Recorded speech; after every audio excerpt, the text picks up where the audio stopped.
Welcome to this webinar organized by the Regio First project in collaboration with the Prospect Plus project and the Implant project by the title The Tool is Cool: Instruments and Solutions for Effective Energy and Climate Planning.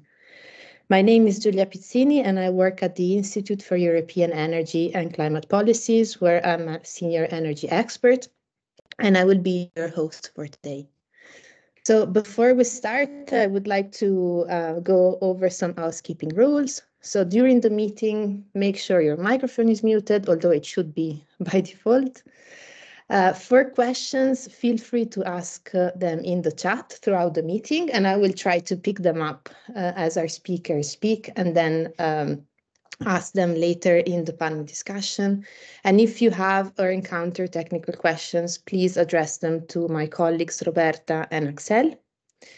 And please note that this meeting is recorded and we will make the video available in the next 2 weeks.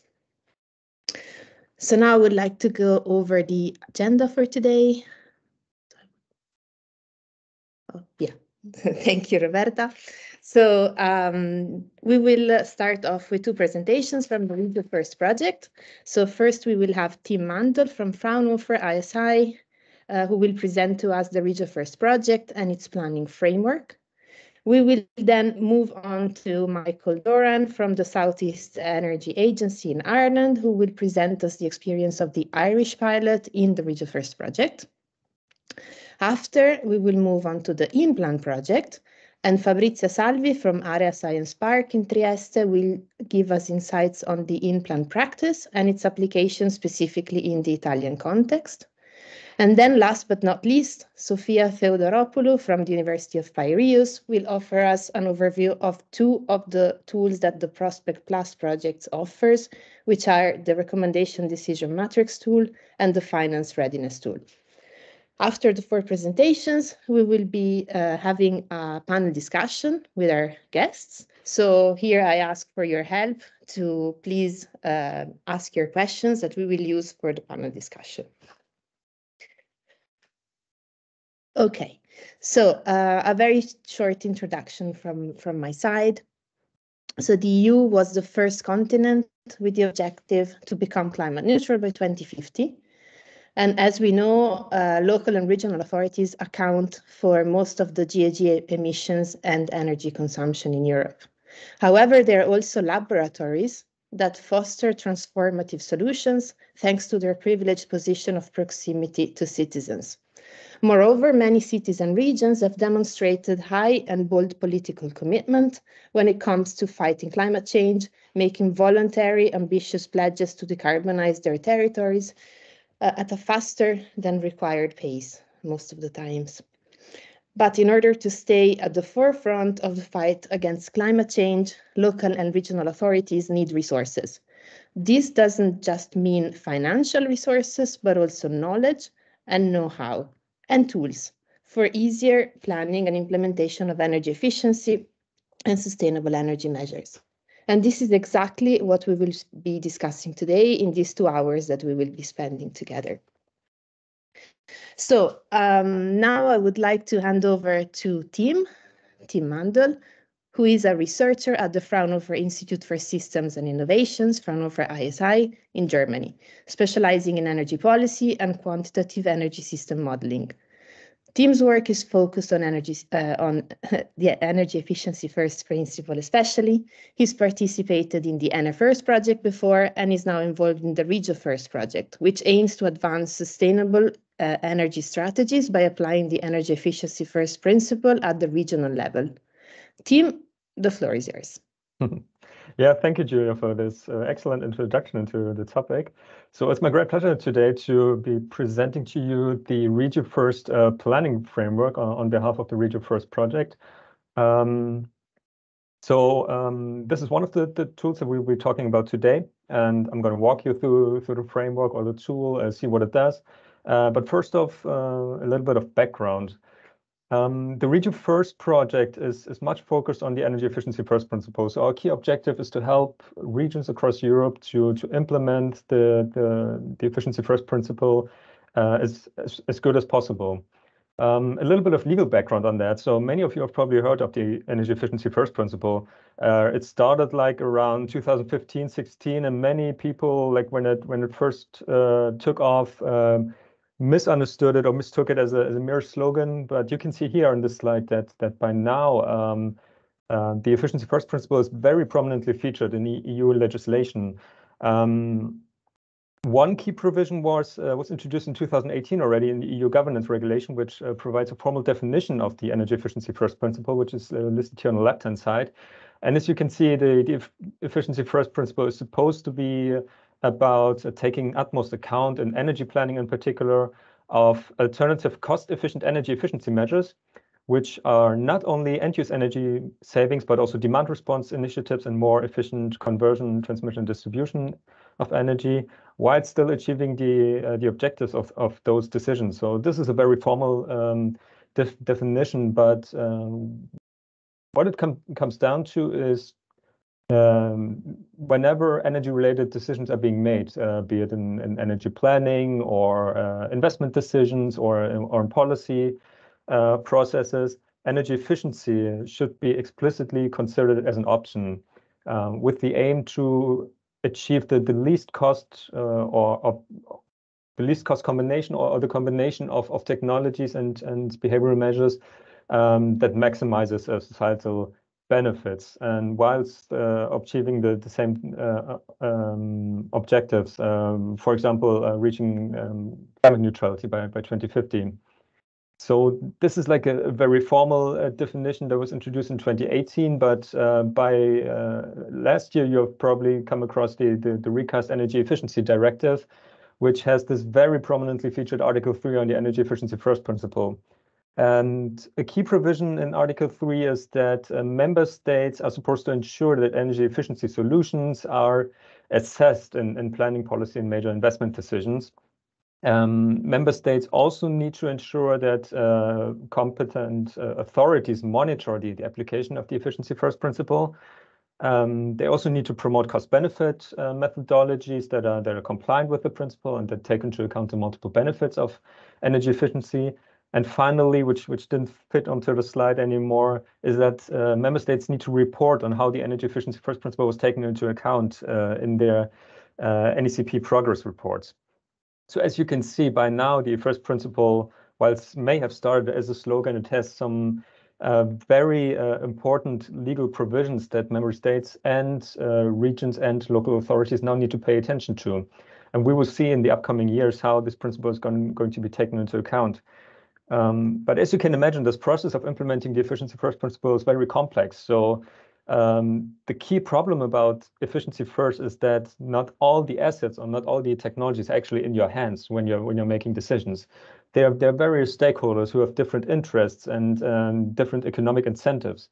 So it's a key challenge in this with this principle to make it happen and to provide the incentives and to get everyone on board in order to really implement energy efficiency first, or to implement energy efficiency measures when they are more cost effective than the new energy supply, new energy infrastructure.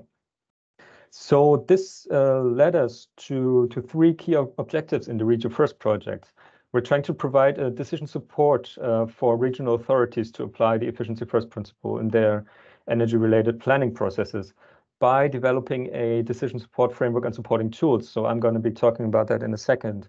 Second, we're trying to establish a community of practice for, that was too quick, a community of practice for efficiency first to ensure political commitment and societal acceptance by implementing the newly developed framework in regional planning processes. So we're testing this framework in 6 regions. And finally, we're aiming to support the introduction or strengthening of the E-First principle in the revision of the NECPs.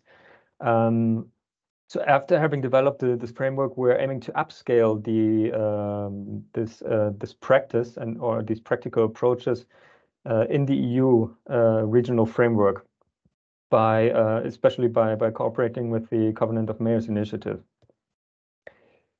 So a quick outline of the Regio First planning framework after I've mentioned it so many times. So the objective is to facilitate and coordinate regional planning in line with the efficiency first principle.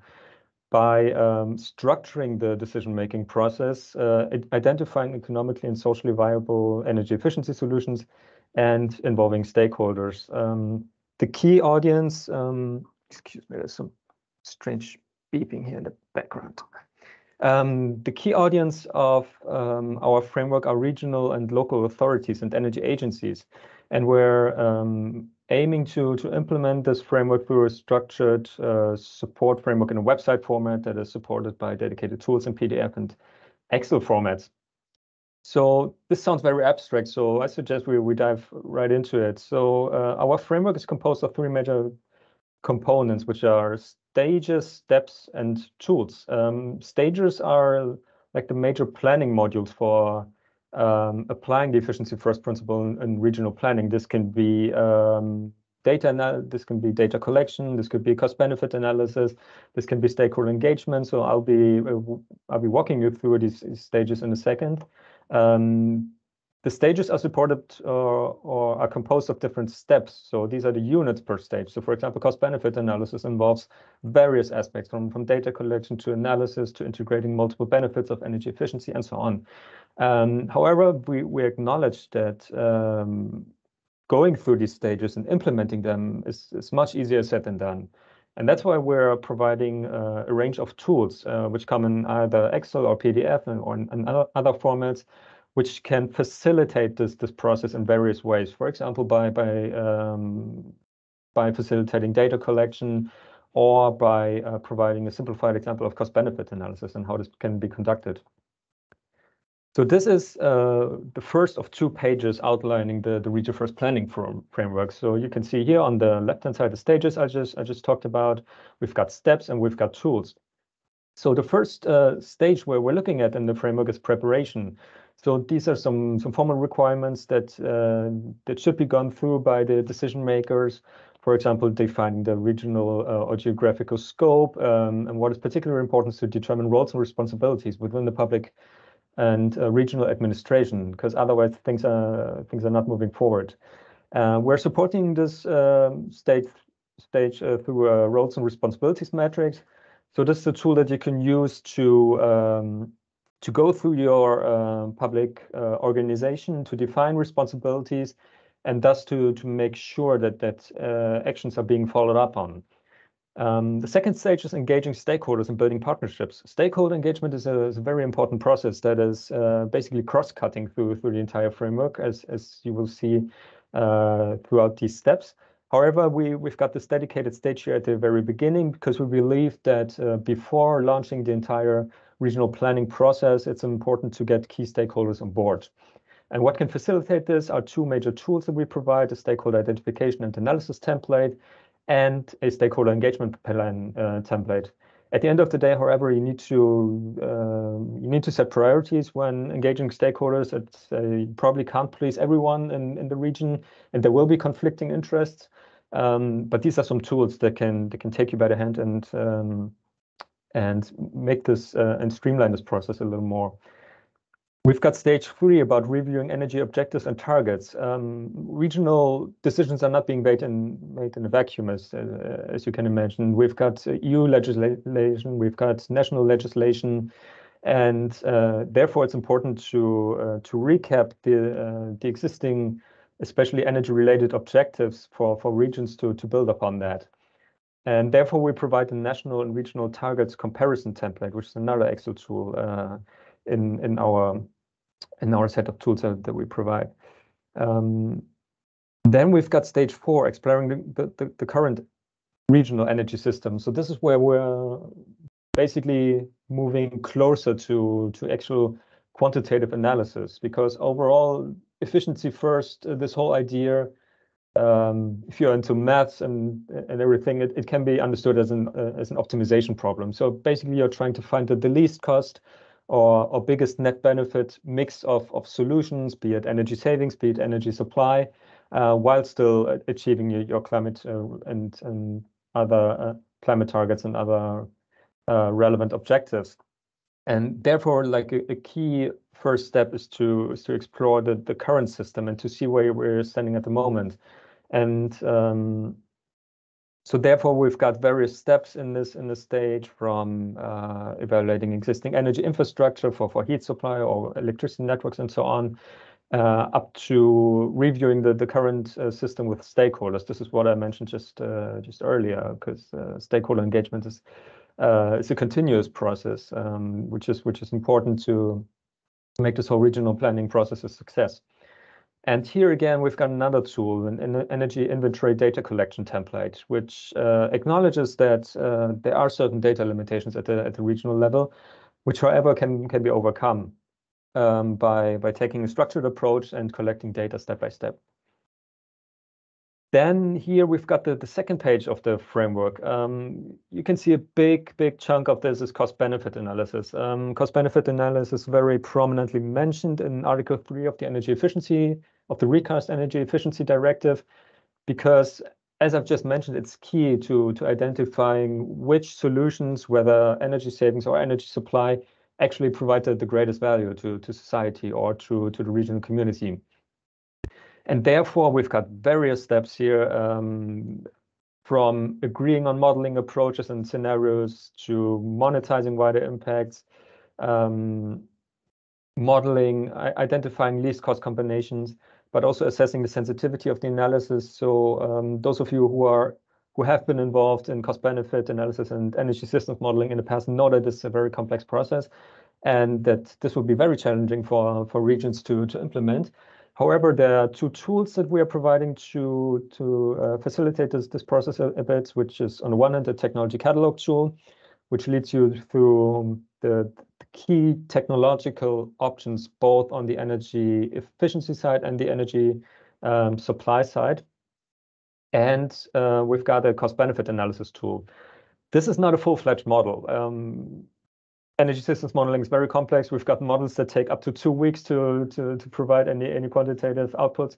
So therefore, what we're aiming to provide here is a simplified example focusing on heating planning at the regional level, where we compare the costs and benefits of building retrofits on the one hand and different heat supply options on the other hand, including heat pumps, but also district heating options, gas boilers, hydrogen boilers, etc.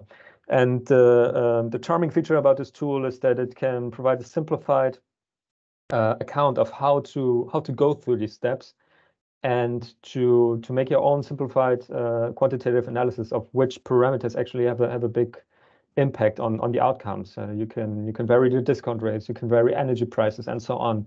So this is a quite interesting tool as well. But just to close this overview, we've got 3 more stages in the framework. Another one here in stage 6, assessing the practical feasibility of least cost energy solutions.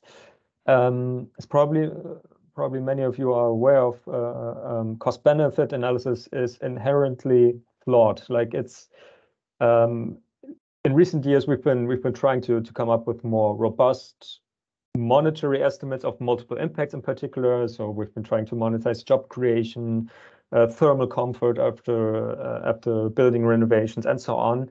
But all of these estimates, also the classic metrics such as energy prices, etc., are full of uncertainty. So we don't actually know what's going to happen until 2050. Sensitivity analysis can bring some transparency here, but at the end of the day, you're still going to end up with probably conflicting results, which don't immediately suggest a solution or a priority. So therefore, in the stage 6, we acknowledge that there are other impacts that can hardly be accommodated in cost-benefit analysis. One thing is distributional impacts. Another aspect is the readiness of supply chains for proposed solutions. When we think of building renovations, for example, do we have the workforce capacity? Do we have the materials available? Do we have companies that are available to organize and to implement these measures? And a key tool that can help in this regard is multi-criteria analysis. So multi-criteria analysis does not aim to quantify each and every impact in euros or in monetary terms, but it allows basically compiling different impacts and weighting and scoring them. So ideally, this is a participatory process in which, again, stakeholders should be engaged, stakeholders should be involved as much as possible. But this is also a tool that you can use within regional authorities to see how the balance shifts in favor or in disfavor of energy efficiency if certain assumptions are being altered. And just to conclude the slide, we've got two more stages here. One is about defining actions and developing the regional energy plan. So after I've talked a lot about the initial stages and how to get there, let's assume that we have identified solutions, for example, building retrofits or demand-side flexibility that could effectively reduce energy-related costs and bring wider societal benefits in achieving net zero greenhouse gas emissions by 2050. So what do we do now? We know that regional authorities, while they are many competencies actually with the national level, regional authorities do have a certain scope for action in the domains of funding, with regards to spatial planning and so on. And so this is a key stage in the framework as well. And finally, we've got an implementation monitoring and review stage. Actually, I was just a little confused because this monitoring template should be here in stage 8. But as you can imagine, monitoring is a key aspect when you go through this regional planning process, and you want to make sure that actions are actually being followed up on. So therefore, here in stage 8, we're aiming to provide different metrics that can be applied for monitoring. But also it's important to establish partnerships and to communicate successes that are being made. So this was quite a long overview. So I'm going to take you more onto the practical side. The framework, as I've shown before, is going to be provided in the form of a website where you can also access the different tools that I've mentioned, and also supplementary resources that we collected throughout the project. So what's happening now in the Region First project? We've got 6 regions across Europe who are currently aiming to put this rather abstract process into practice. So the framework is currently applied in these regions. They do not only test like the usefulness of the framework, but also aim to demonstrate its versatility and effectiveness in practice.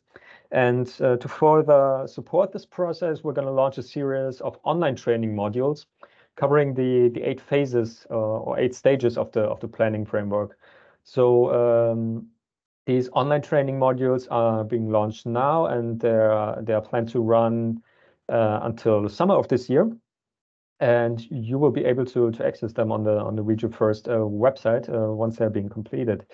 The framework itself will be online by April 2024 with an intuitive interface. We're going to have some interactive elements to increase user engagement. But most of all, you will be able to go through the stages yourself to see, perhaps from a perspective of your region, or if you're working in a public authority from your organization, where support is needed. Like in many situations, there won't be a need to follow the entire framework in its with all its stages, but there might be some stages that deserve particular attention, such as cost-benefit analysis, for example. So I warmly invite you to, once the framework is online and once it's launched, to go through the stages, check out the tools, see what it can do for you. And that basically leads me to the end of my presentation for now. So feel free to get in touch, and happy to discuss this further with you and to answer your questions. So thank you. Thank you. Thank you very much, team, for this very comprehensive overview of the framework. So now it's the moment to move on to Michael Doran and to see how this framework can be implemented in practice. So Michael is the EU project manager of the Southeast Energy Agency based in Kilkenny in Ireland, and he's been involved in EU projects for over 25 years. And now is, of course, involved in the Region First project, where he's leading the case study in Ireland. Michael, you have Julia, 20 minutes. thank you very much. And thank you very much to IECP for inviting me to speak today. I've been warned by Julia to stay on subject and to try and focus on the tools rather than on the project itself. So what I'm about to deliver is very much a follow-on from what Tim has said. So I'm going to try and talk in a little bit more detail about the tools that we have developed within the project so far and how effective they are and how we use them. So I'm mostly going to be talking about the tools. Next, please. So first of all, this is for us, what are the challenges that we face and what kinds of tools do we use to address those challenges? You'll see from what Tim was saying earlier on that there are 8 stages within the framework. This project has been running for approximately a year, and within that time, we've very much worked on the first 4 elements. So the first 4 elements are to do with roles and responsibilities, stakeholder engagement, national regional targets, energy inventory. So that's very much what I'll be talking about today. The first thing is to do with identifying stakeholders. So I'll be taking you through what the options are for identifying stakeholders and giving you a couple of examples from very simple to very complicated. Second thing which I'll be talking about is persuading decision makers to embed the Energy First principle. And I'll be talking a little bit about the issues that we face in Ireland. Third challenge is how to develop a decision support framework. So the tools that I'll be looking at briefly are how to identify stakeholders, the influence versus effect versus interest of stakeholders. How do you measure those and how do you build those into your stakeholder plan? I'll very briefly mention the inventory data collection template, which was, I think, item 4 in step 4 in Tim's presentation, and then a little bit about what we end up with, which is the stakeholder engagement plan. Next, please.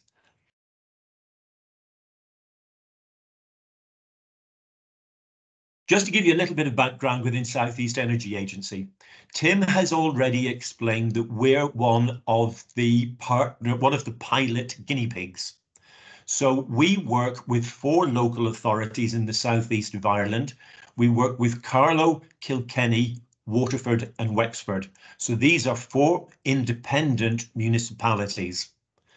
There are certain arrangements when the authorities act together, but they have the responsibility and the authority to deliver certain elements of their policy objectives individually. So the challenge for us, it's a challenge, but it's also a benefit in being a pilot region, is that the 4 local authorities may choose to go in slightly different directions. So we do not anticipate the work that we've done to date with the stakeholders.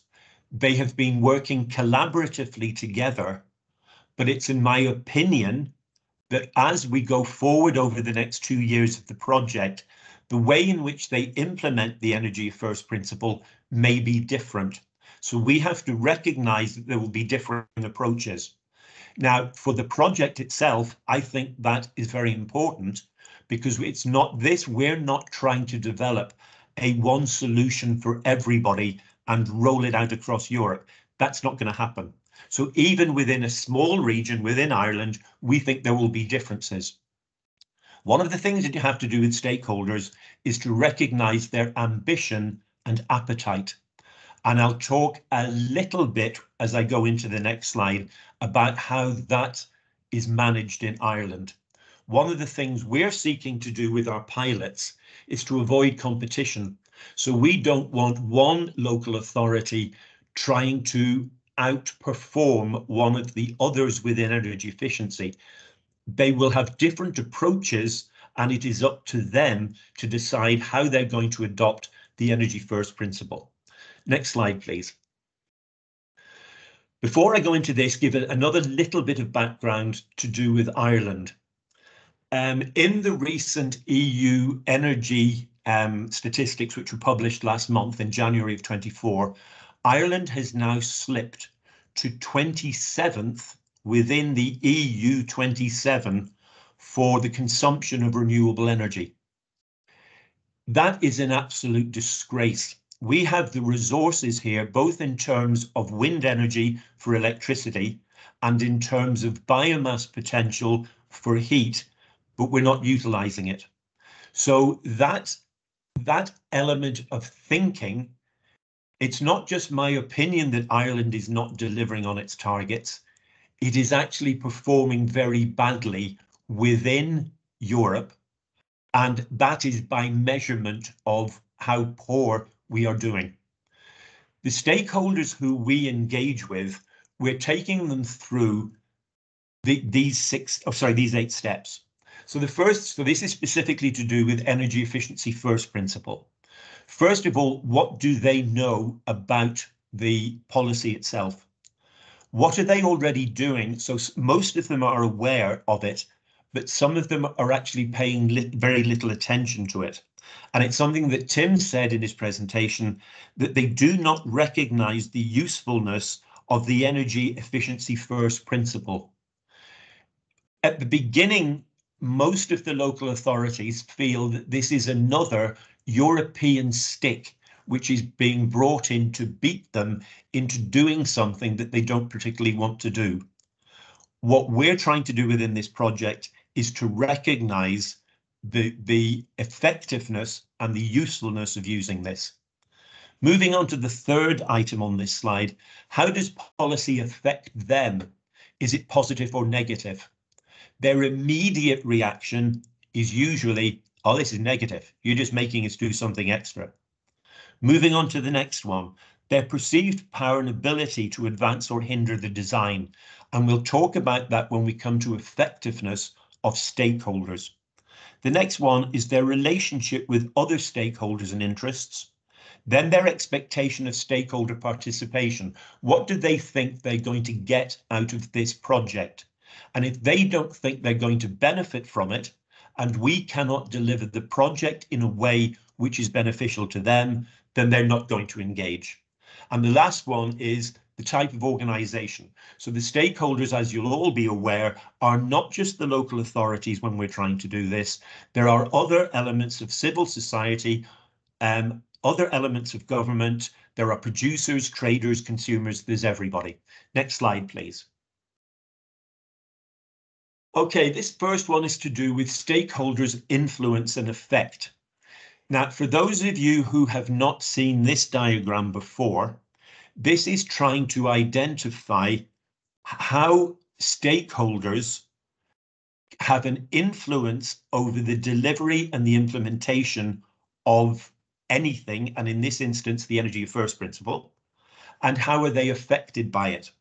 For those of you who've not used this before, one organization does not fit into one particular spot on this table. The next table, which you will see in a minute when we get to it, is different. So don't confuse this one. So for instance, if you are a stakeholder that you have very little influence, but you're very highly affected, where do you go on this diagram? But what we're trying to do, and this is one of the tools that we're using, this is very, very simple, and I'll talk at the very end of this presentation about whether tools should be sophisticated or not. This is as simple as it gets. Next, please. This is very much an outcome. So what we've got, there's a little word missing here. This is influence versus interest.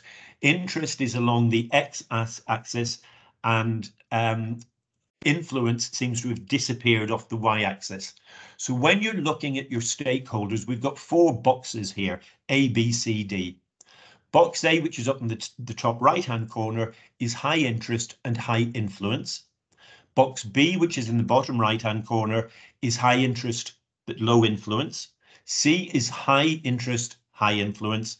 Low interest, low influence. Now, these are all very well. The problem is, what do you do with them? Within decision making, people usually tell you from a theoretical point of view that decision-making is based on judgment, observation, and skills. But if you refer back to what Tim said, the key problem within Energy Efficiency First and within this project is that not everything is available. So what we're trying to do within the tools that we're using is we're going through the 8 stages of decision making. Now, this is not the 8 stages that Tim was talking about within the plan. I'm talking about the 8 stages of decision making, which are identifying the problem, establish the criteria, weigh those criteria, generate alternatives, evaluate alternatives, choose best alternatives, implement those alternatives, and then evaluate. So next slide, please. Okay, you can't see what's going on here because this is a very busy slide. I always put one slide in that is very busy because it makes me look intelligent. So what you've got here, don't worry about what's in all of the boxes, but this is our stakeholder engagement plan.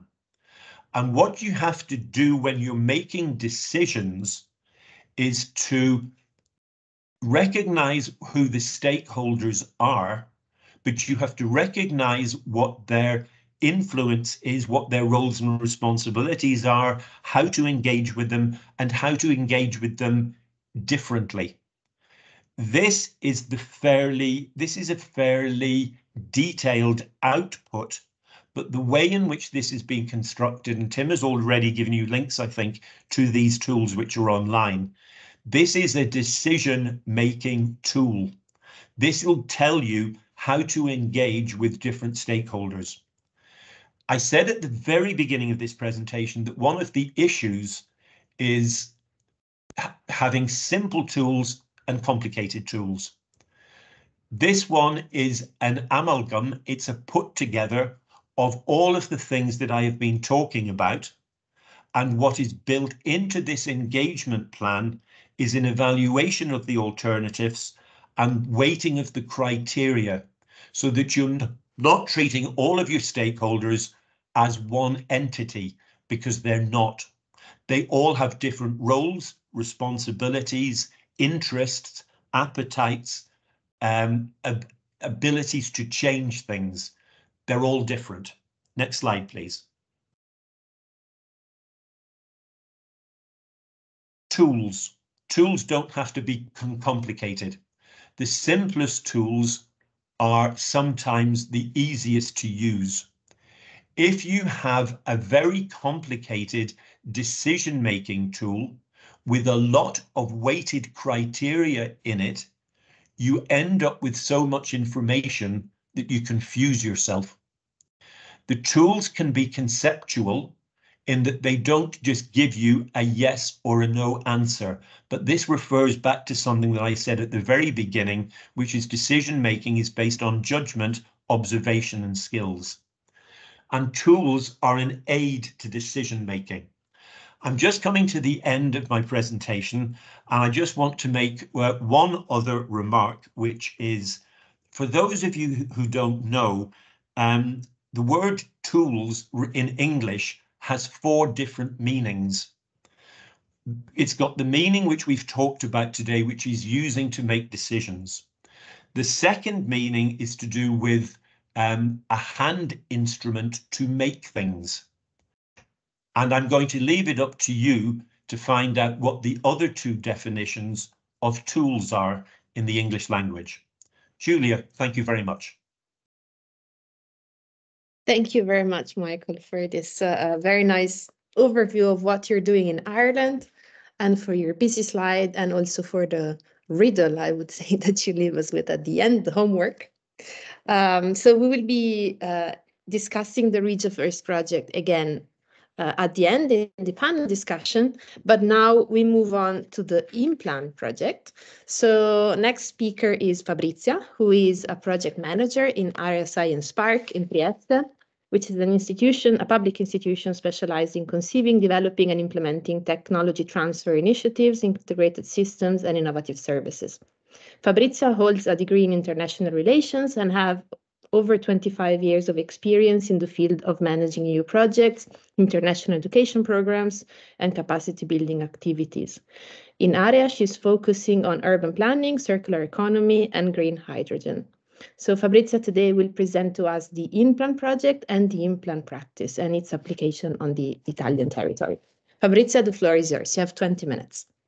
Thank you very much, Giulia, for the introduction, and thank you everybody for joining this workshop and to the organizers IACP. Next slide, please. Next slide, thank you. So you can have here a very quick overview of the partnership of the InPlan project financed by the LIFE program. So you can see that we have a very diverse partnership with different skills. We have energy agencies. We have RGEA, which is the energy agency for northwestern Croatia, our coordinator. We have ALEA in Romania. We have temporary energy agency in Ireland. We have Energikontor in Sweden. We are the reference partner for Italy, and then we have partners which are providing different skills and covering different areas, like FEDEREN for networking and communication, IACP for policies, the Technical University of the Shannon, and Urban Innovation Vienna. So what are we aiming at in InPlan? What are the challenges we are tackling with this project? Next slide, please.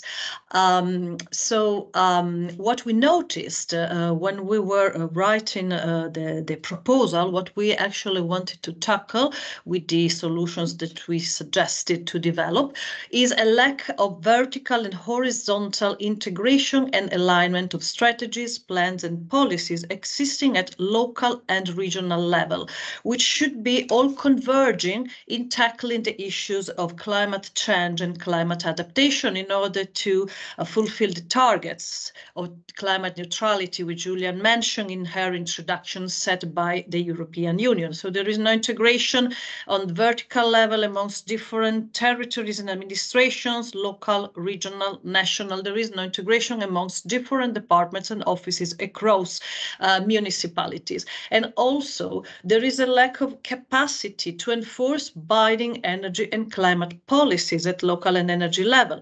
This is a very important issue to be tackled, since cities are at the core, actually, of climate action. So next slide, please.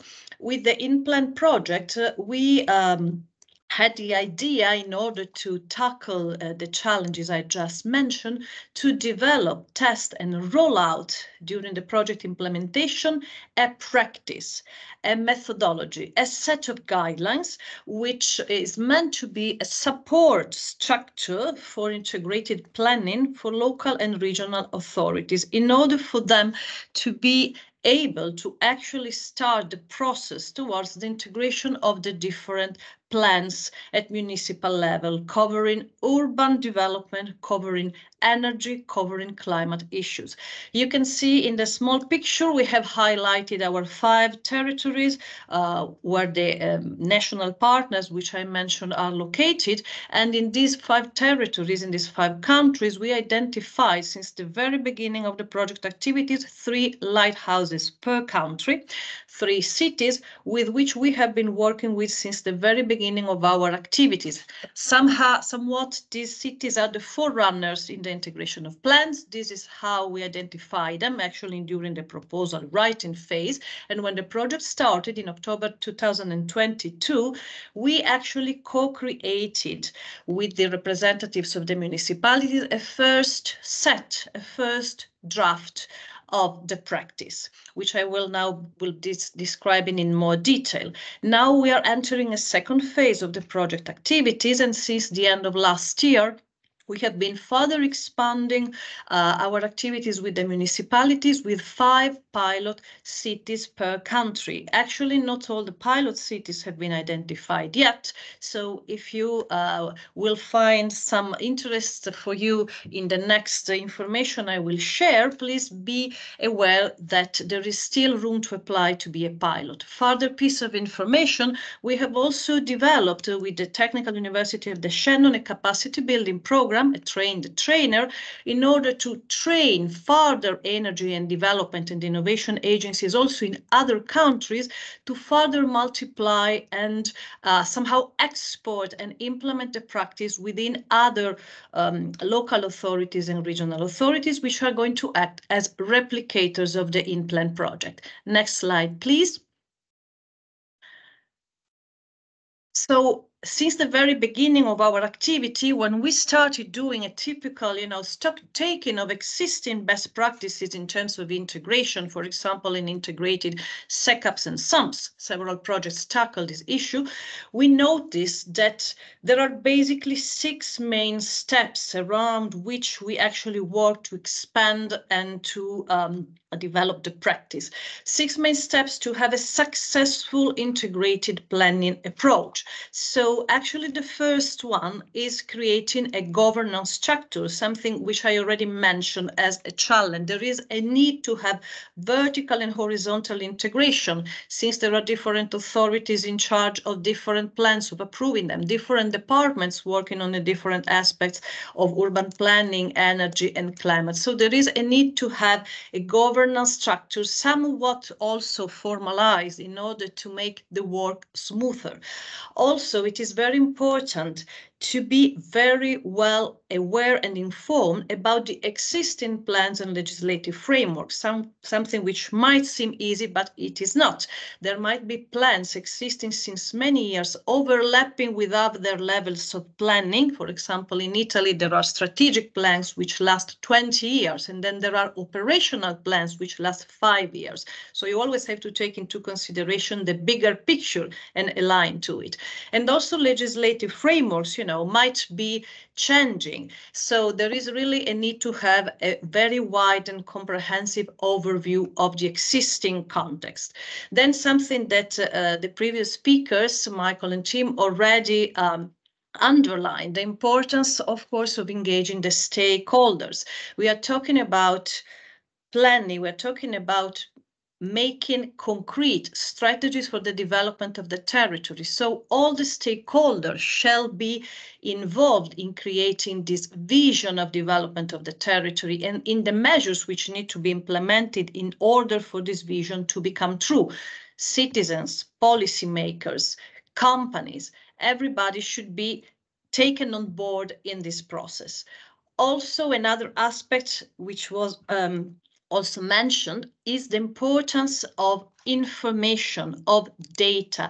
Use the proper data, but also share them within the process of planning, and also monitor properly all the necessary information for an effective continuation of the planning and checking of the impacts of the adopted measures. And also when the plan is created, it is very important that it is accompanied by a monitoring plan and a continuation plan in order to have a wider vision for a long-term strategy. And finally, the importance of using updated tools, digital tools, software, hardware. This is something that sometimes is lacking in the municipalities. For example, the skills to use certain tools and sometimes even the possibility of acquiring them. So next slide, please. So this is basically the structure of the practice. As you can probably notice, it is basically structured along an ideal integrated planning process. So it is process related. It is a set of recommendations of how to do certain steps, how to implement them, what to do when, and involving which stakeholders at which point. So you have the initial analysis phase when you're taking stock, as I mentioned, of all the existing regulations and plans and strategies for your territory. Also, of course, with a view on a wider stage, on a wider level, not only the local level, since, of course, when when we are tackling issues like climate change, we cannot limit it to the borders of the cities. Then the understanding on goals and visions and the sharing with the stakeholders, all the feasibility studies, for example, relating to heating and cooling maps or to climate risk and vulnerability assessment that will build the basis for the upcoming formal planning phase, which will then include measures touching mobility, touching, for example, the electricity production and distribution, touching climate adaptation, for example, tackling the phenomenon of urban heat islands. And then we have the implementation and monitoring phase, which will allow us to start over the whole process again when we will need to have a new planning phase. So this is, you know, it cannot be, the implant practice, it cannot be a one fit for all recipe, simply because we are dealing with very different legislative frameworks in the different countries. As we know, the planning, the urban and territorial planning, it is still something which is related to the individual countries. There are not yet specific EU regulations for spatial planning.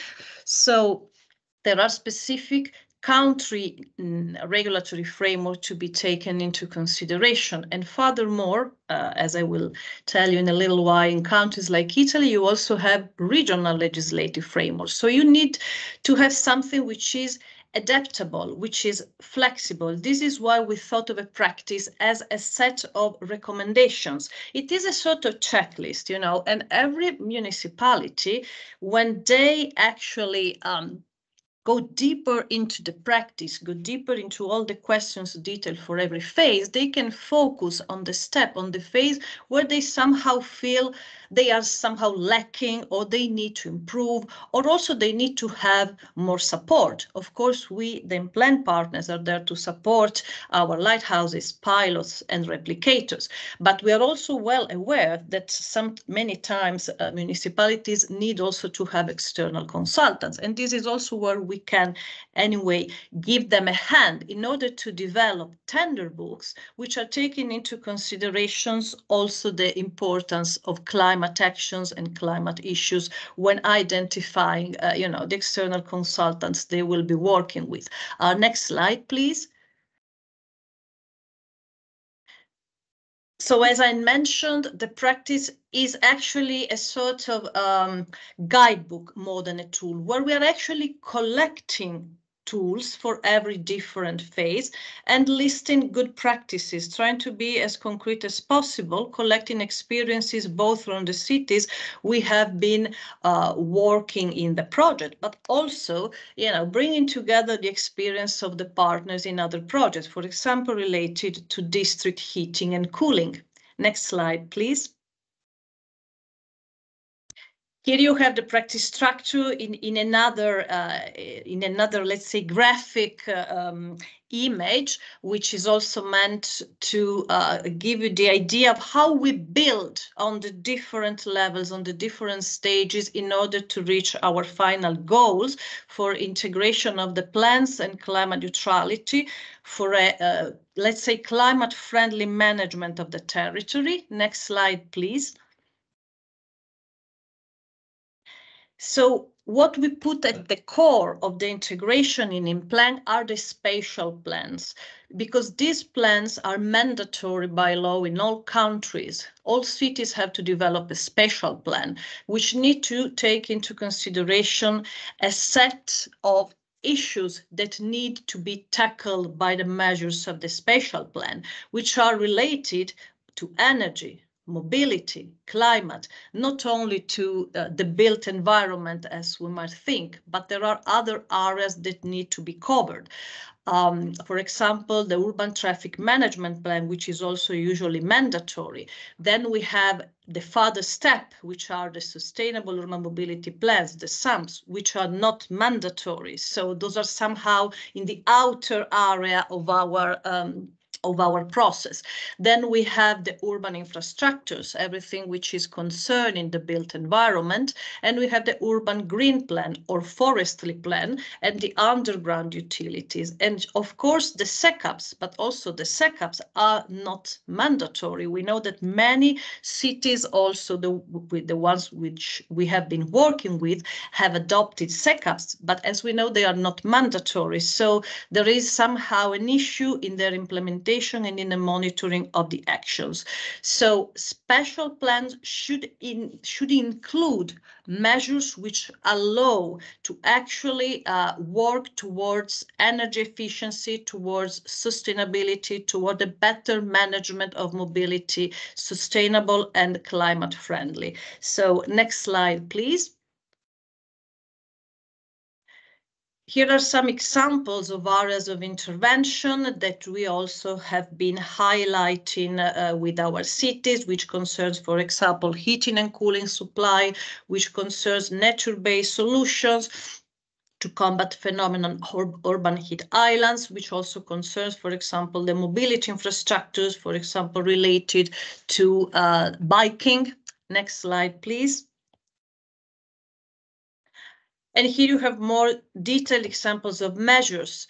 For example, some of our partners have been working with cities who are in their way to banning the use of fossil fuels for some areas in the cities in order to allow for space heating and also district hot water preparation using other forms of renewable energy sources.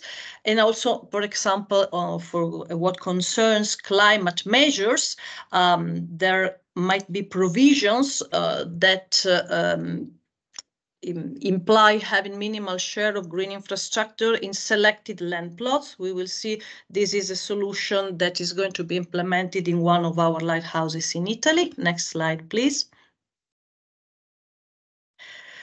So other examples come again from the opportunities related to the integration of spatial and energy planning in reorganizing the public space, for example, where we are going to develop a district heating network. This is also something that one of our pilots is going to do. So it is a big opportunity, but also a big challenge because it implies a series of measures impacting zoning and the land use plan. Next slide, please. And here you have a picture which is basically summarizing some information I already anticipated about the Italian framework. So we have actually a national law for spatial planning. It is very old. It goes back to 1942. Of course, it doesn't take into consideration climate change.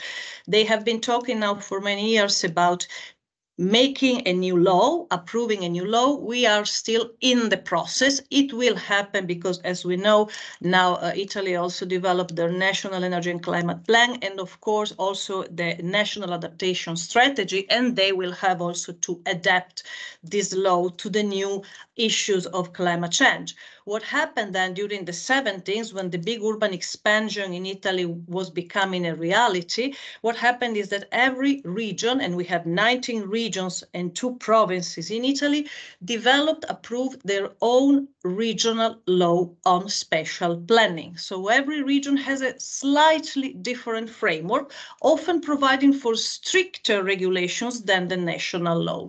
I also put here a scheme from which you can see what are the areas of planning of exclusive competence of the central state, of the regions, or of concurrent competence, which of course make the picture even more complicated, because when working with individual cities, you have to consider the regional legislative framework that they are working within. Next slide, please. So historically in Italy, there has been a focus on towns rather than on the territory. Next, please. There is a small animation in the slide. But now it is time to have a wider view on planning, to take a wider approach on a territorial scale, which implies multidisciplinarity. This is a big challenge for Italian cities, because what we noticed, there are many competencies in terms of urban planning in the city's departments. There are urbanists, architects, civil engineers, but in terms of forestry, green urban areas, climate adaptation measures, mobility, sustainable mobility, that is much more challenging for them in terms of competencies to cover. So there is still the need to reinforce their capacities, and this is also what we are doing in Implan with specific capacity building activities. Next slide, please. Next. So those are the main needs that the cities we have been working with so far have expressed. So they are mainly connected to the writing of the climate city contracts for 2 of our cities, Padua and Prato. They are part of the cohort of 9 Italian cities aiming to reach climate neutrality by 2030. The climate city contract is in itself an integrated plan covering all the areas that I mentioned. It is a big challenge. And as I said, 2 of our cities have been working towards this aim, and so they have found also support by means of the Implan practice, which is fully aligned with the climate city contract approach. Then we also have been working with a few municipalities which are now in the process of developing and adopting a new general master plan, both on the strategic level and on the operational level. This is, of course, the best moment to think of new measures, to take a wider view on the territorial development, also considering the aspects related to climate change. So that is also an area where we are supporting them. I already mentioned the creation of a first core of a district heating network in one of our cities, which will exploit thermal water. So this is a quite interesting also example of pilot city, also because we have many thermal cities in Europe which could, exploit thermal waters in order to have district heating. And again, as I mentioned, operational plans, which are means to concretely developing measures for zoning and land use, which is also a competence of the cities, in which we are supporting them in order to develop measures which are related to climate change, and also in the setup of a monitoring system for the impact and efficiency of the adopted measures. Next slide, please. Fabrizia, sorry to interrupt. Could you try to stay within 5 minutes? Okay, thank you. I think I will close with this one. Actually, one of the main challenges that were identified by all the cities we have been working with have been the difficulty in accessing certain data. I already mentioned the importance of data at the very beginning of my presentation. So it is very challenging for the cities to access certain databases, but also to store the data, to share the data amongst the different departments which need to be planning and to work together on setting measures. So they need to have access to information and to have also the opportunity to update the data, update the information, share it. But this is very hard to do. They not always have appropriate platforms, appropriate skills. So this is the reason why we decided within Area Science Park to develop a further tool, a further element to be added to the Implan practice, which is a set of guidelines for a data management plan, which has been shared with the cities. Next slide, please. I think it's 2 slides. Okay, you can also go to the next one, please, Roberta. Thank you. So data management is at the core of effective decision making, especially when it comes to planning. You need to have a very clear idea of what are the parameters you want to take into consideration, what are, for example, the levels of emissions that you want to tackle. You have to know exactly what are you going to monitor over time. So this is why we have worked on these aspects. We have identified, next slide, please, a possible organization. Next slide. that we suggested to the municipalities. Some of them already have something similar. So as you can see, the presence of a data manager or data analyst, however you want to call him or she, that will be in charge actually of the process of acquiring, managing and sharing data with all the departments involved in planning. So we have mobility, we have energy, and we have special planning, which is sort of coordinating the whole process. Next slide, please. Those are the main categories of data for integrated planning. So you can have an overview, of course, geographical and cartographic, the ones related to building stock, energy, mobility, all the data about the environment, but also demographic, social, and economic data. Next slide, please. And here we have an example of what one of our lighthouses, the city of Prato in Tuscany, has done to combat the phenomenon of urban heat islands in their structural plans, which was adopted last year and will be operational since 2024. So they have studied the phenomenon of the summer albedo. They have used specific layers, specific mappings in order to identify the summer urban thermal field variance index and working with GIS softwares. And next slide, please. They have identified potential areas for forest and greenery. So they are now going to start these urban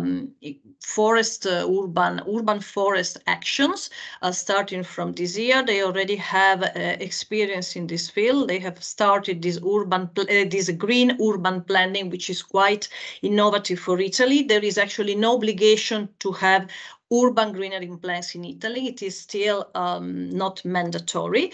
And this is actually a measure that other cities are developing as well. Urban heat islands are a very common, unfortunately, phenomenon in many Italian cities. And also our pilot city in Ravenna is doing something very similar to what Prato did. Thank you for your attention. Sorry if I went over the foreseen time. Don't worry, Fabrizio, it was actually very interesting. So thanks a lot for the overview of the in-plan practice and especially of the very practical overview of how you are implementing it in Italy and over the barriers and challenges, which I think it's always very important to highlight in order to overcome them. We will be speaking about the in-plan project and the practice also before in the panel discussion, not before, in the panel discussion, but before. I would like to give the floor to Sofia, who is our last speaker. Sofia is a communication and dissemination expert at TISLab, which is the Techno-Economics of Energy Systems Laboratory in Athens. In Prospect Plus, she is responsible for monitoring and assessing the progress of the planned capacity building activities and performance goals established by the project in supporting local and regional authorities. Today, she will give us an overview of 2 tools that have been developed under the project. So please, Sofia, the floor is yours. Yes, thank you, Julia. Good afternoon to all. I will try to upload my presentation.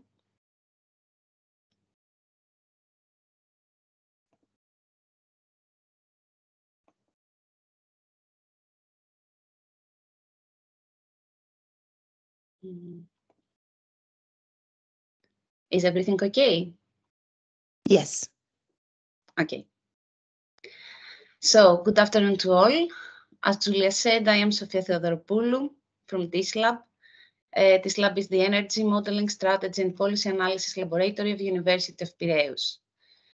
My presentation for today will focus on 2 tools developed under the Prospect Plus project, the Recommendation Decision Matrix tool, that is already available as an online tool, and the Finance Readiness tool that will be launched online near the end of the project. But before that, we will discuss a little bit about Prospect Plus.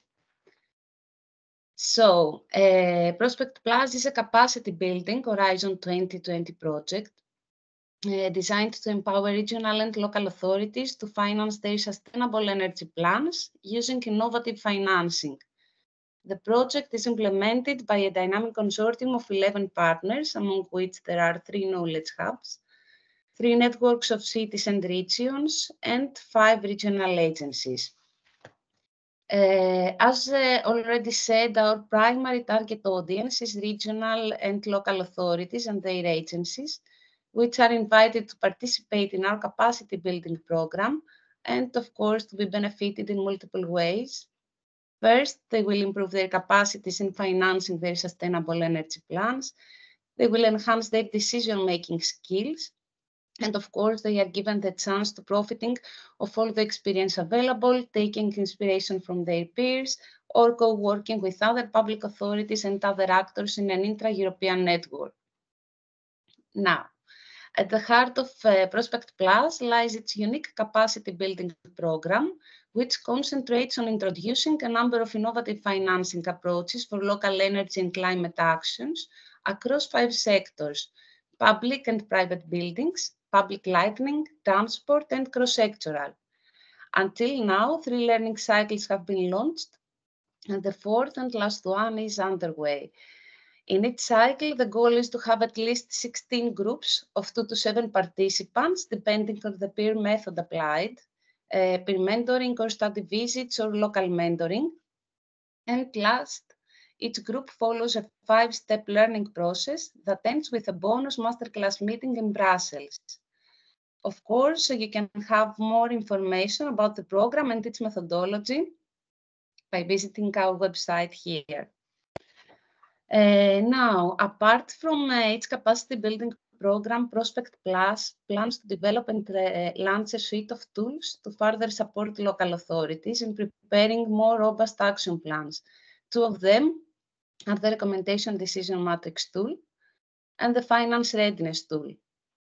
Starting with the first one, the Recommendation Decision Matrix tool is an online tool that is designed to help local authorities in their first decision-making steps against a set of financing options. The tool was first designed in the previous Prospect and has been updated now under Prospect Plus.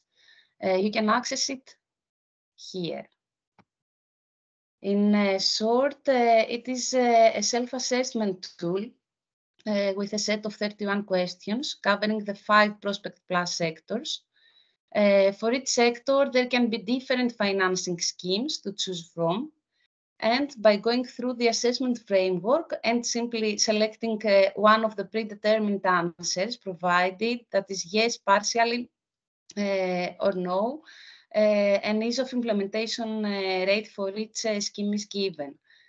As a general rule, all questions are equally evaluated, and by positively responding to them, the ease of implementation rate increases and indicates which scheme is the most suitable to be adapted based on the project's specific characteristics each time. As an optional part, there is a quick finance readiness check that is included in the tool, as to provide the preliminary analysis of the financial maturity of its project. Now, entering the tool, users, before entering the tool, are given the option to change language, to access the privacy policy, create an account, or just proceed without registering at all. On the home page, a menu is available for all users, as well as links directed to the Prospect Plus and to all partners' websites. Here, users can download or just access online the guidelines. They can see, again, the privacy policy and access some supportive material. For registered users, a more detailed menu is available. And that gives them the option to edit their profile or access any previous analysis here and edit them or start a new one. However, all first-time users before starting are invited to provide some general information about their project. As a next step, they can select the sector that is relevant to their analysis and then go through to the self-assessment. Once all questions are answered, users can access their results by just clicking on the Show Result button here. As already said, the results provide an ease of implementation rates for its recommended financing scheme. The higher this rate, the more suitable the option is. If users need to learn more about the proposed schemes, they can click on the links provided and access a number of supportive material. Otherwise, they can download the results or visit their analysis database if they are registered. They can start immediately a new analysis or continue to the quick finance readiness check, which operates in a similar way. Again, they can view their results, they can download them, go back to their analysis library, or start a new analysis. In addition to this shorter version, a standalone and more complete online finance readiness tool will be developed by our partner Adelphi to help all public authorities assess the financial maturity of their project in a standardized way and develop high-quality project proposals that can mobilize external financial resources. As for this, the tool is designed to highlight the different components of the project proposal that may be of particular importance in terms of financial feasibility, and or provide some suggestions for potential improvements if needed. This new version will build upon the Excel-based assessment framework that is already used by all participants in the Prospect Plus capacity building program. The methodology again is simple. The different levels of financial readiness that can be achieved within the tool are determined based on the user's answers to 7 tailored sets of questions. The first one refers to the general information about the public authority. The second one asks information necessary for accessing financing opportunities. The third one analyzes the scope of the proposal. The fourth one assesses the management structure of the planned project. The two next one, number 5 and 6, deal with the stakeholder and regulatory analysis, respectively. And finally, the last one is thematically focused on EPC financing. Now, with the exception of the first step, where users should provide the necessary information, for steps 2 to 7, drop-down menus provide predefined answers for each question, as shown here. Once the entire questionnaire is completed, an overall score is provided, which determines the finance readiness of the project. In addition, users can receive individual feedback for each step. Results in the finance readiness tool are displayed as a color scale with graduation labels from 0 to 100. The blue bar in the scale represents the result achieved by users and the financial readiness of their project in relation to the minimum or maximum scores. Also, depending on the score achieved, short feedback is provided to all users. Now, as the project progresses, the tool will be further developed and its online version will be made available for all public authorities, beyond those that have already taken part in the Prospect Plus capacity building program. Adelphi is in charge for this. And as said, we expect that the online tool will be launched at the very end of the project. Thank you very much for your attention. Thank you very much, Sophia. It was a very clear and precise overview of the two tools. Let's see if somebody has questions later on. So thanks to you, Sophia, and to all of our other 3 speakers. If you could unshare your screen, maybe we can see us all.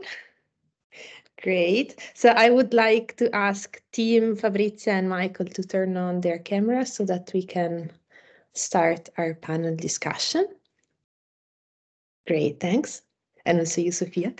Stay with us. Okay, I would like to now go back to Regio First and to the energy efficiency first principle. And I have a question for Tim. Also building on what Michael said in his presentation, my first question would be related to how regional authorities are ready to embed the energy efficiency first principle in their decision makings. Because as you said, Tim, now the principle is quite prominent in the European legislation. It will need to be transposed to the member states at the latest by October 25 with the transposition of the ED. But how is the regional level ready to use that principle? Well, first off, I would say implementing the principle is a challenge basically for all governance levels, and I think we're going to see in the upcoming NECP updates to what extent the efficiency first principle is taken into account at all in the reporting. And as I've mentioned earlier, like the big challenge is to bring together these conflicting interests and the different technologies and assets that are owned by different people and different companies who don't inherently share the same interest. And I believe there's also a big challenge at the regional and local levels, because when we think of examples such as heating and cooling planning, we have building owners who have different interests from heat utilities, who again might have different interests from tenants or the public authorities. So this is something that that regional authorities can make a big contribution to by bringing together these different stakeholders and bringing them to one table basically, and which is fairly difficult at higher governance levels, because the closer you are to these people, the better. So I believe that there definitely is some scope for putting principle into practice, but at the end of the day, I also believe that effective policy incentives are needed, which mostly come from the national and EU levels.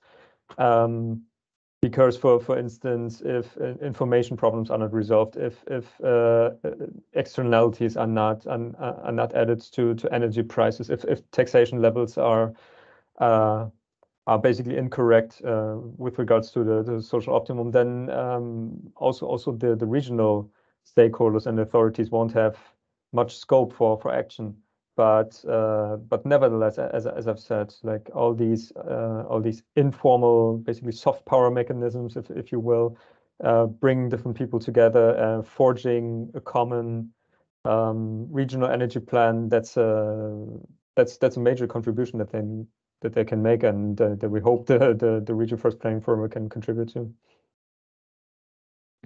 Thanks, Tim. Michael, would you agree? Because you seem to indicate that Irish public authorities are for the moment a bit reluctant to take up on this principle.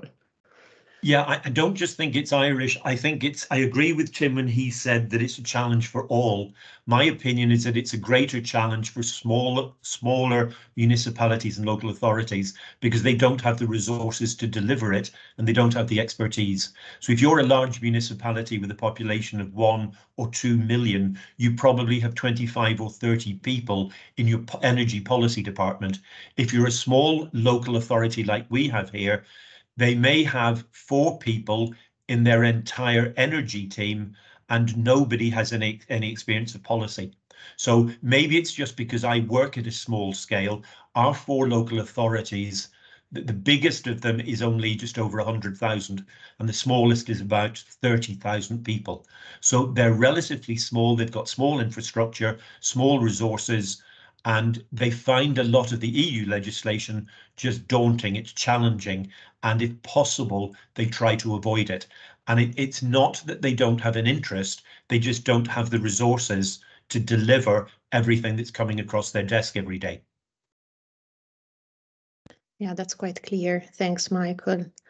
Fabrizia, would you agree with Michael? Did you have a similar experience when working with municipalities? I mean, you kind of said it already, that it was not always easy, but what are the main challenges?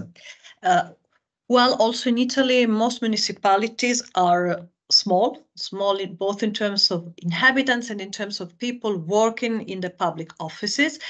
And this is a big challenge for them to be covering areas of expertise which were not, originally foreseen in their organization charts. It might be quite rigid. You have foreseen a certain kind of organization with a certain number and type of departments.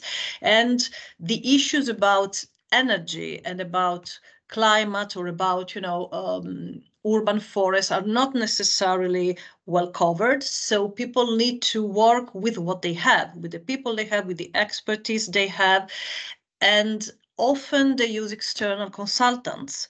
So this is also an issue because you have to prepare a proper tender book in order for the consultant to actually deliver to you something which you own. And I mean something that you have participated in creating. Sometimes external consultants create something, create a plan. I'm thinking about SecUps, for example. They deliver it to the municipality and say, okay, I did it, I have it. That was my objective. And then it stays there because it is not actually owned by the staff, by the people.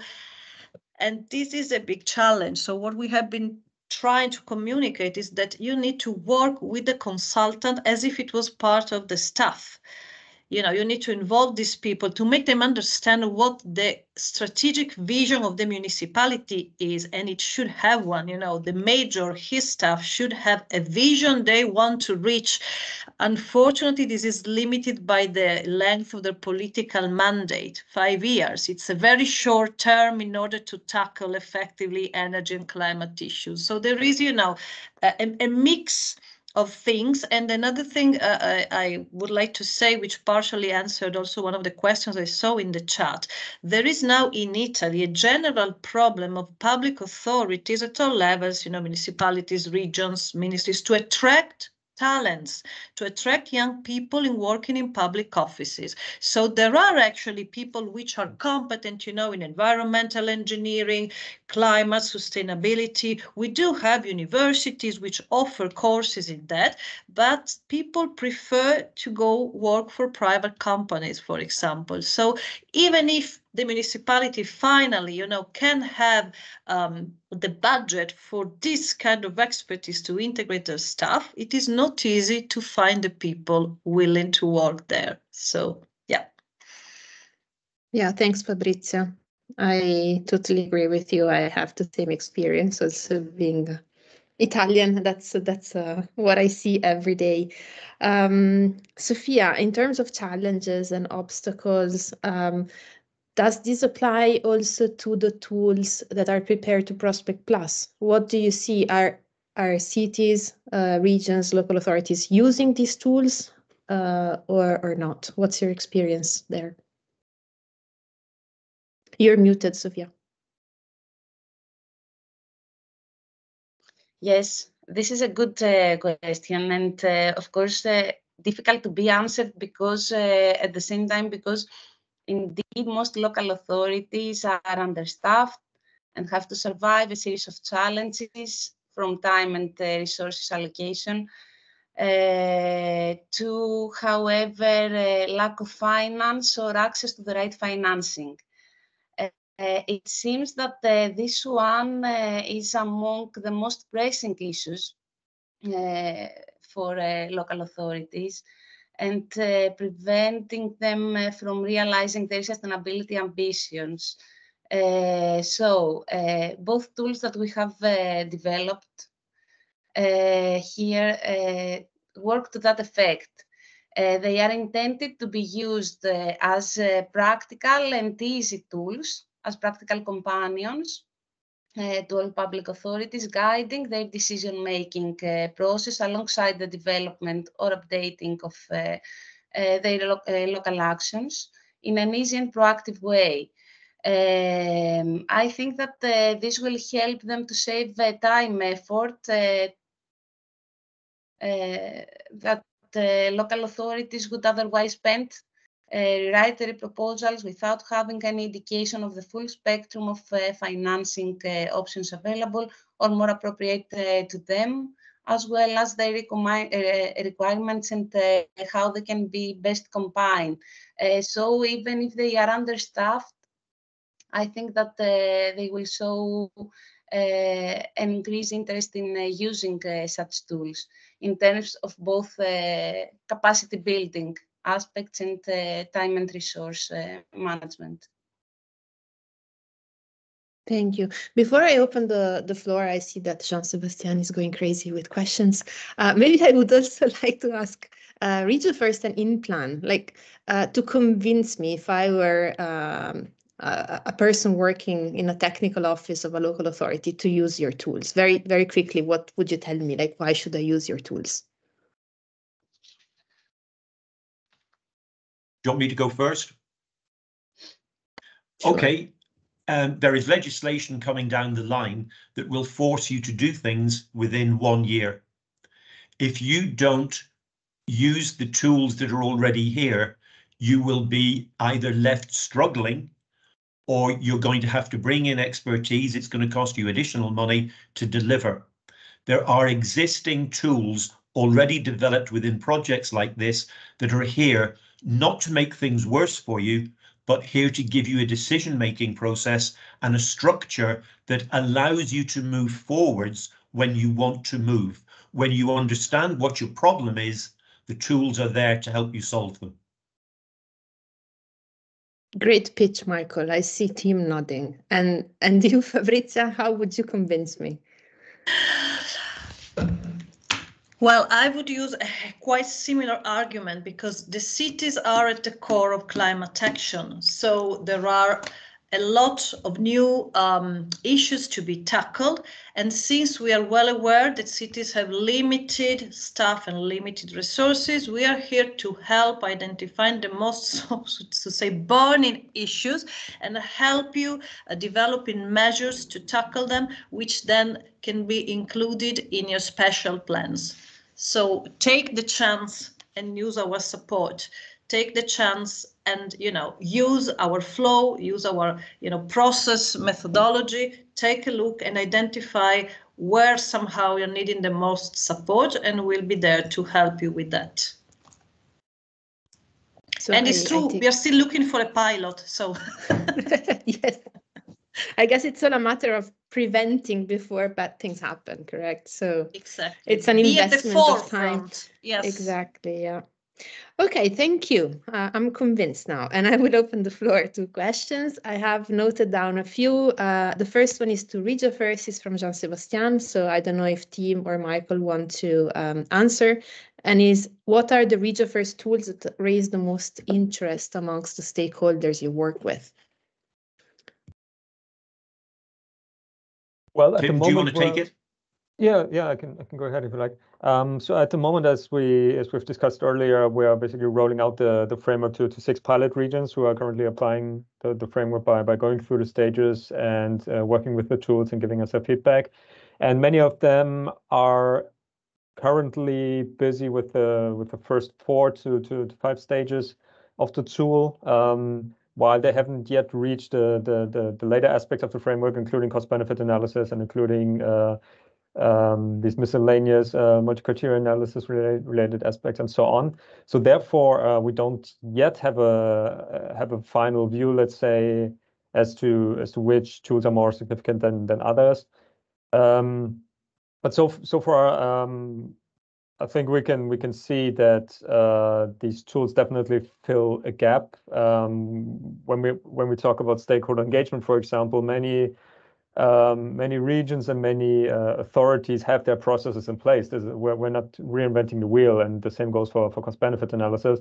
But I think the major benefit of our framework is that it provides like an integrated structure, like one address where you can access all these different tools with this common line of thought, basically that goes to all of them with regards to the energy efficiency first principle.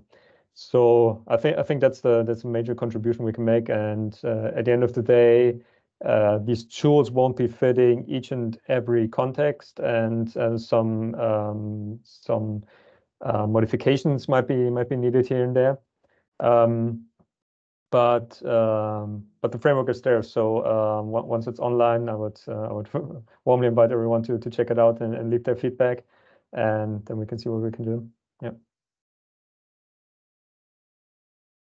Michael, you want to add?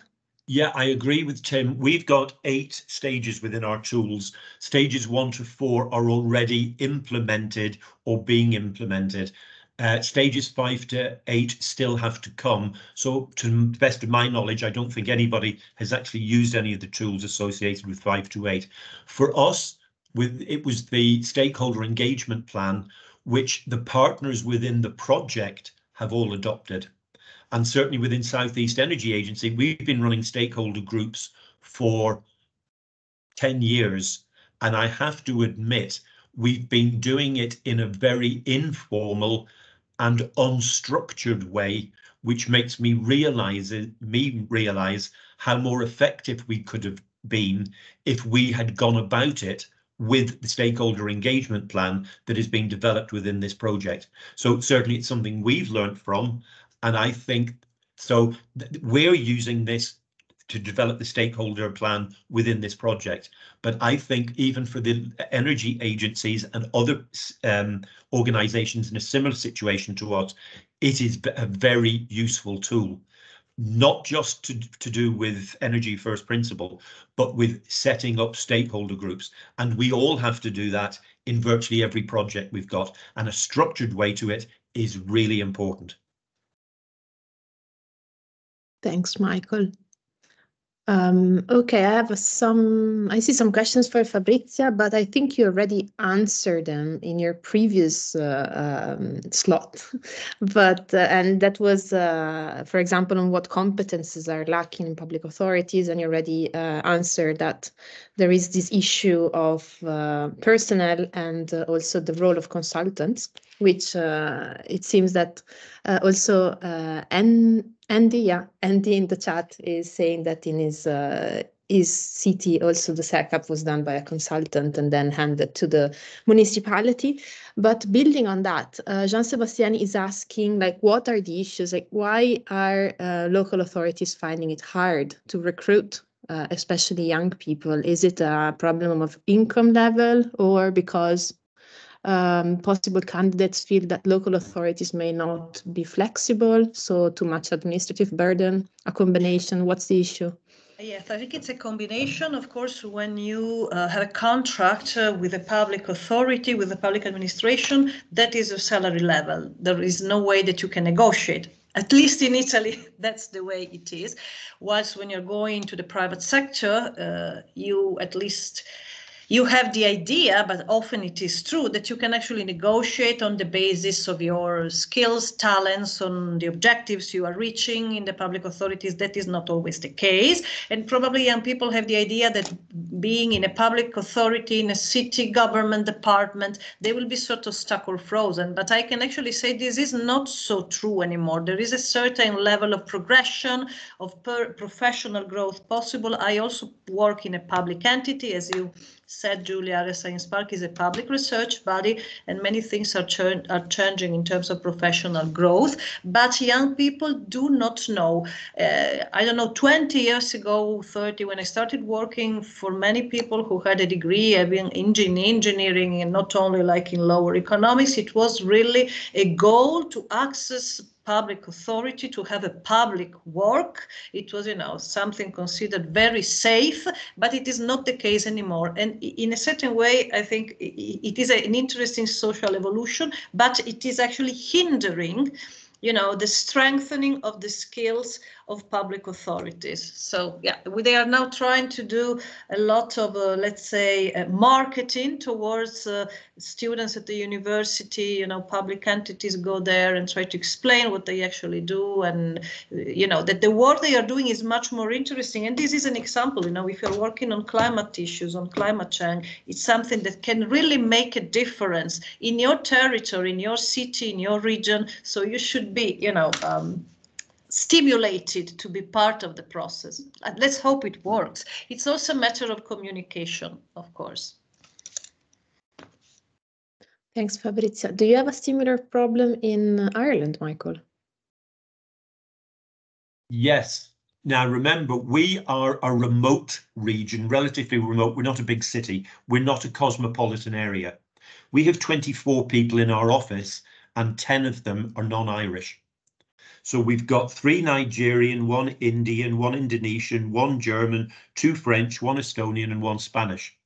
If we were just trying to recruit Irish people, it'd be a complete, they just aren't there. I don't know whether they've all gone to America or Australia, but we couldn't run our energy agency without overseas employees.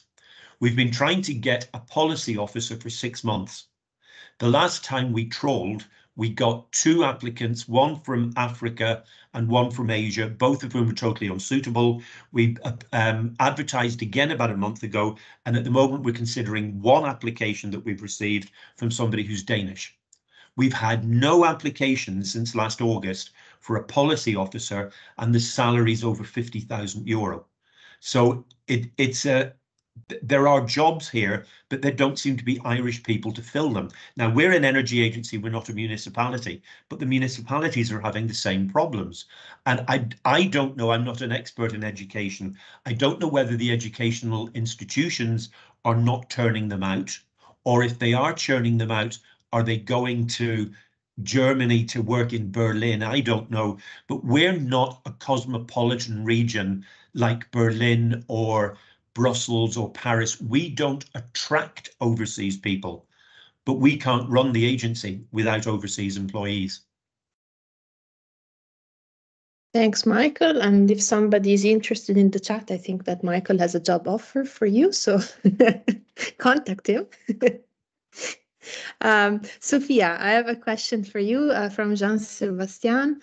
He's asking whether in Prospect Plus we also deal with blending of funding sources. So, for example, combining EU funds and national funds, and if the finance readiness tool can also give some type of advice in this regard.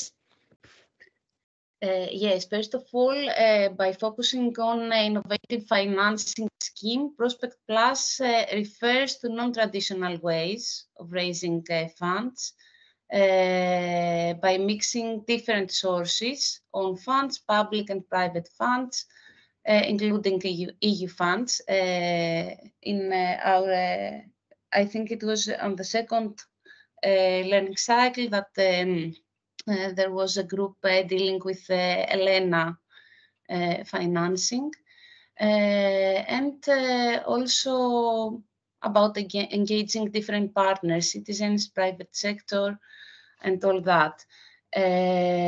Now, as for the financing readiness tool, I think that the background idea is to provide suggestions for improving any components of the plan that needs to be improved, or for identifying additional and the most appropriate financing source. I'm not really sure that if there will be specific suggestions about the financing scheme that is more appropriate for its project. But kind of advice would be provided, as I said, based on the score available and the project characteristics. Thank you, Sophia. I have a question from Carolina Castro to the Regio First colleagues, and she asks, what have been the different paths of involvement based on interests and influence? Are you going to evaluate interest and influence throughout the project implementation? Michael, would you like to take on that? Sorry, could you give me that again, please, Julia? Yes, it's for Regio First. What have been the different paths of involvement based on interests and influence? Are you going to evaluate interest and influence throughout the implementation of the project? No, we're not. We're doing it as part of the original plan, but we don't tend, as far as I'm aware, there is no intention to monitor the outcome of effectiveness. We use it as a criteria to make a decision about how we will deliver the plan to different people. So taking it back to baby steps, if we were ignorant, we would have one method of delivery which was similar for all of our stakeholders. That's the most basic way of doing it. The way that our implementation plan works, it allows us to interact with different stakeholders in different ways, with different routes. And it's up to each partner to decide what is appropriate. It is not my intention, as far as I'm aware. Maybe Tim is frowning because maybe there is a great plan afoot of which I am not aware, but no, we're not going to measure the effectiveness of our assessment, whether somebody was engaged or not. We will measure the effectiveness of the project itself on whether it has made a difference, but not to do specifically with the pathways for delivery.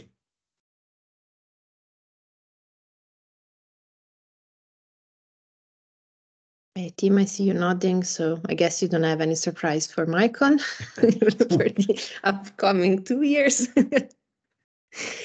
Okay, Michael, so Andy's asking for your email address, so if you could please provide it in the chat, that'd be great. Yeah, will do.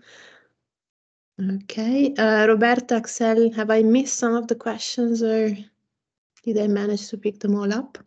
Is there any additional question from the audience? Otherwise, in the meantime, I can ask one to Fabrizia. You have been talking about integration of different plans, so mobility, mitigation, adaptation.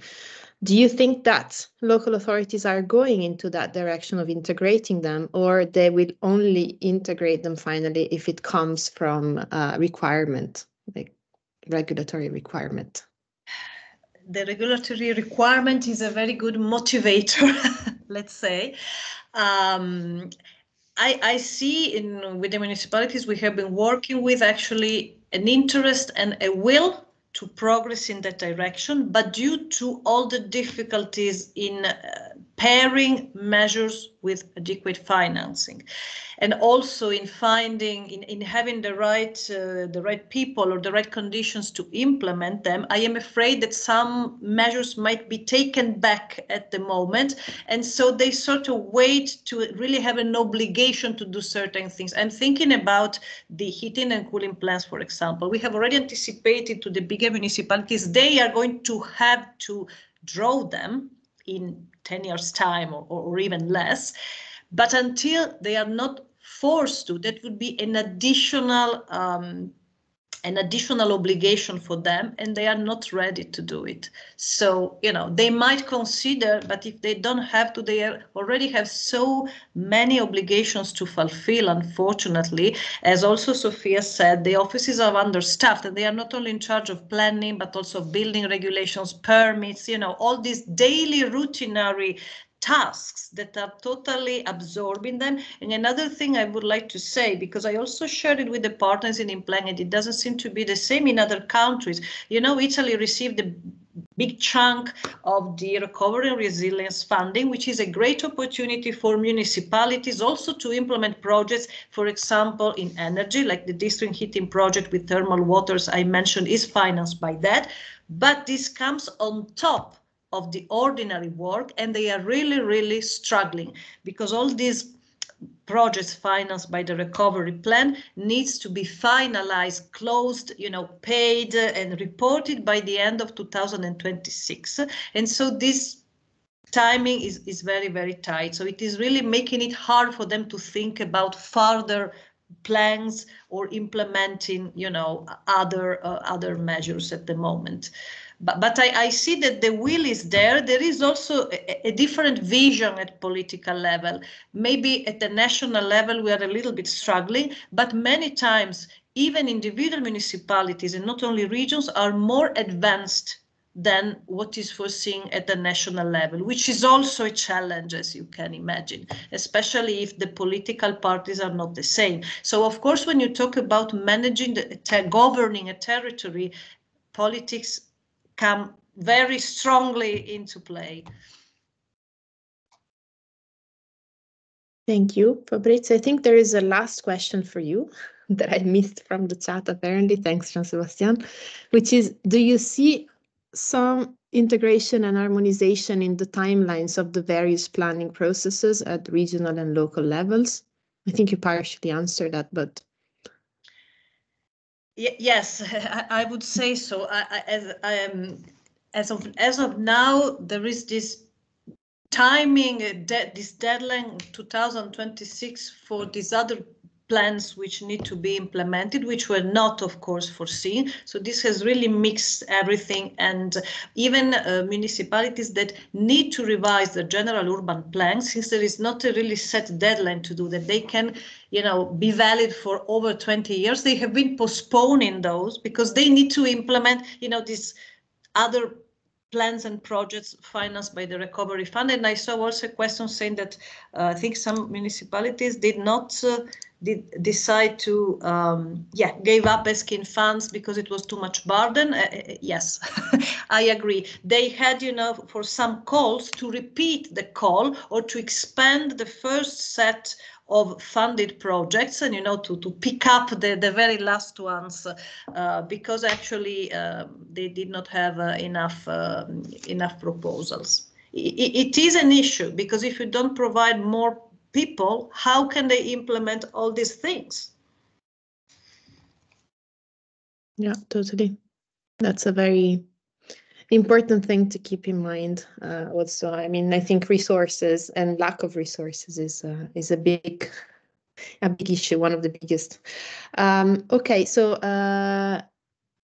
Irvil is also asking for the others' email address. So please, if you could put them in the chat, but then I also remind you that within 2 weeks, we will publish the recording of this webinar and also the presentations with email addresses, I suppose, of the speakers in the Regio First website. Okay, so as I think we are approaching the end of this webinar, I would like to maybe take 5 minutes to highlight some of the most important concepts that we've discussed. I took down some keywords. And I would start with optimization. So I think that when we talk about tools, it's important to not only optimize the tools and make them as simple as possible so that users can be actually invited to take opportunity of using them, but also the processes should be optimized as much as possible, which means that it should be also integrated, as Fabrizia mentioned, more and more, so that local and regional authorities can plan for a set of plans that they will have to make and a set of challenges that they have to solve, including mitigation, but also adaptation, also mobility, and also spending of funding, which would bring me to resources. I think I've never been in my life in a webinar which is focusing on local and regional authorities without hearing lack of resources. So I think that's really key. And resources are not only financial, but also human resources. So the problem of attracting personnel, but also competences, know-how, and tools that can make all the processes and their work more efficient. This includes then training. I think that what you do with your projects is of utmost importance to support local and regional authorities, also to explain them and take them by hand and walking them through the tools you've been and guidances you've been developing. Something else I noted down is data.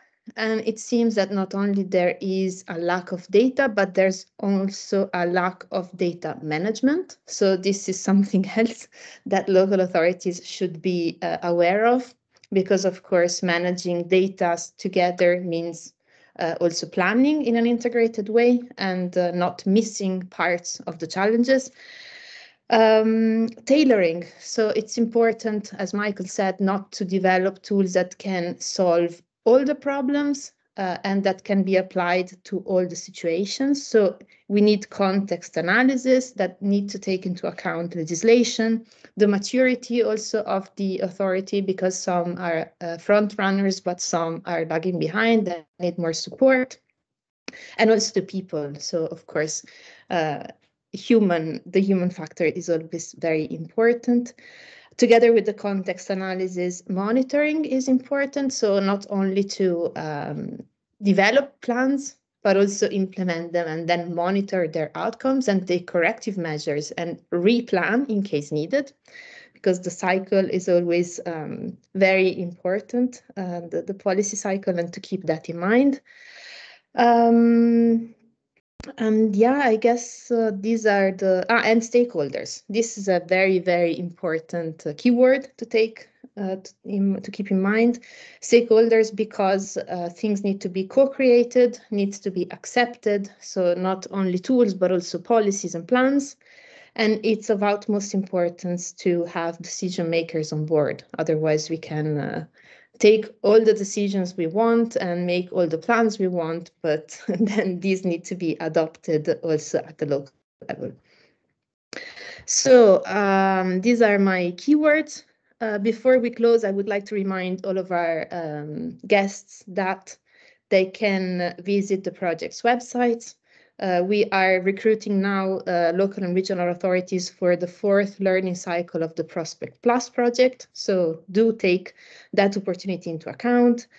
Tim and Michael mentioned that soon there will be trainings available for the Region First framework. So again, visit the website and take this opportunity. And also Fabrizia mentioned that we are looking for implant pilots. So again, visit the Implan website and you will find all the information to become one of the pilots. And I think that would be it from my side.